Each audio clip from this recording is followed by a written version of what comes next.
go along, look for anything that needs touch up, like that. And see, I found these little holes with the flashlight, and you just kind of proceed like that. I'm gonna get working on that hole. It's a bigger hole, so in that case, what I'm gonna do is I'm gonna scrape off these burrs, all this stuff, because you want anything that sticks out. You can even sand that with a sanding block to get rid of that. And then I will actually use the knife on something this size, just because of how big it is. And you just you start with a good amount of pressure to put it on, and then with a light amount of pressure, you just lightly scrape it off, try to get it as flat as possible.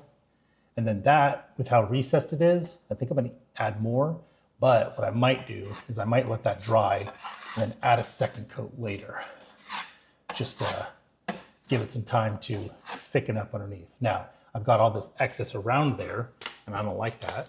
So what I'm gonna do, I'm gonna take my rag, and I'm just gonna wipe it up. And as you can see where it's bumped out versus the actual wall.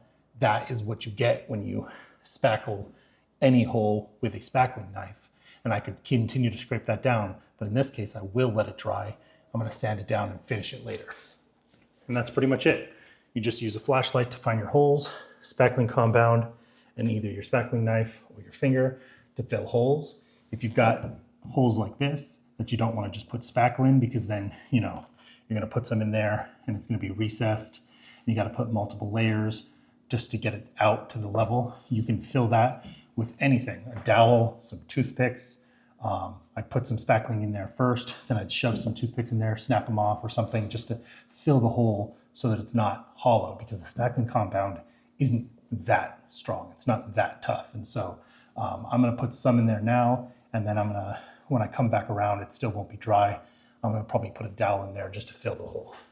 And that's pretty much it. You just want the whole wall to be completely uniform. You want to get rid of anything that sticks out, anything that's bumped out, anything that's a burr, you can scrape off, or you can bang it in with the back of your spackle knife, or use a hammer, and then eventually you'll let it dry and you'll move on to texturing, which I'll probably record that too later.